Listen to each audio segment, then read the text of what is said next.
want to turn to the nation's highest civilian honor now. President Trump tweeting this week that he will be awarding the Presidential Medal of Freedom to my next guest and a real friend of this program, General Jack Keane. He tweeted this: retired four-star General Jack Keane will receive the Presidential Medal of Freedom next week. Joining me right now is Fox News senior strategic analyst, retired four-star General Jack Keane himself. General, it is great to see you.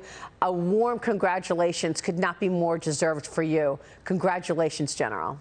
Oh, thank you so much, Maria. Appreciate that. This is amazing, and we're going to watch the ceremony when you are awarded that incredible honor in the coming week. But let me ask you what this means to you.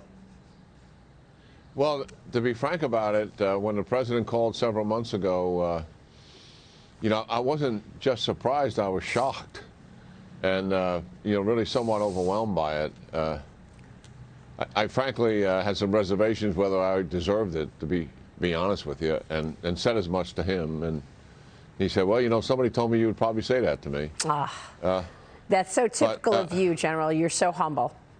Yeah, but yeah, it is overwhelming in the sense that, you know, when you consider the people that received the award. I mean, I don't think a normal person, regardless of the kind of life that you lead, ever aspires to something like that, and I think that's why it was so shocking to me. And you just immediately recognize that you could never get an award like that. I had love in my life, my whole life, you know, with my family, with my wife who passed away after 51 years of marriage, with my new wife, and I got married on December the 8th.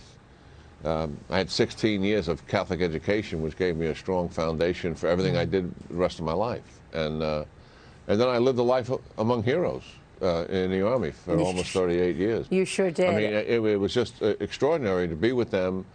And they inspired me throughout my entire career, and they continue to inspire me to this day. And it's why we look to you for so many subjects, given your incredible experience in the Army and beyond. I want to ask you about peace in the Middle East. During a town hall of Fox News last night, President Trump spoke out about the peace deal with the Taliban and the attacks that have taken place since it was reached. Watch this. I got to get your reaction, General.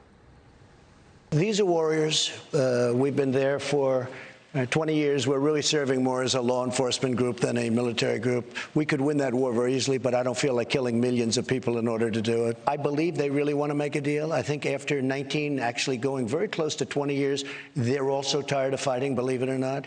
But they are warriors and they are fighters, and that's what they've done for 1,000 years.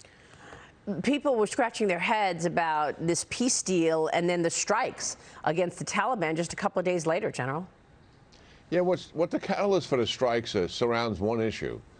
The United States made a deal with the Taliban, exclusive from the Afghan government, that the Afghan government would release 5,000 Taliban prisoners at the beginning of negotiations. Now, normally, Maria, so our audience understands that normally prisoners are exchanged at the end of hostilities when there actually is a peace agreement or a surrender.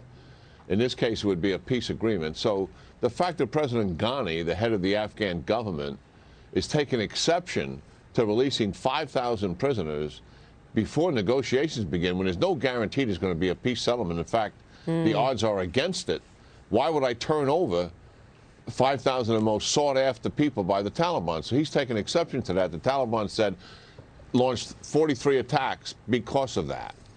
And I do believe the United States is wrong in putting pressure on the Ghani government to release those prisoners. They should back off and let negotiations take place. And if we got a settlement, then Ghani will release the prisoners. What do you make of this decision? Well, Secretary of State Mike Pompeo slamming the decision by the International Criminal Court to investigate allegations of war crimes by U.S. armed forces in Afghanistan. Secretary Pompeo said that the decision is reckless and that it could threaten peace negotiations with the Taliban as well. Yeah, I mean, it's outrageous, this court. We are the oldest constitutional democracy in the world. We helped form a constitutional democracy in Afghanistan. They've had 4 elections, none of them perfect to be sure. It's a fledgling democracy like other ones that got started.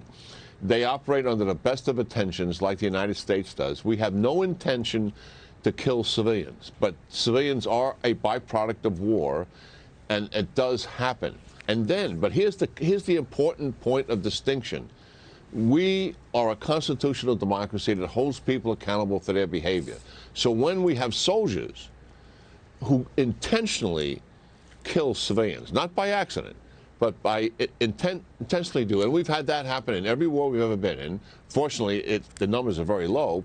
What do? We hold them accountable.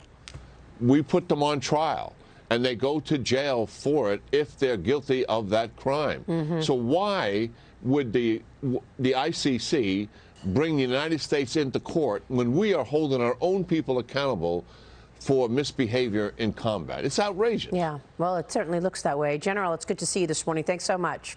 Yeah, good talking to you, Maria. General Jack Keane joining us there.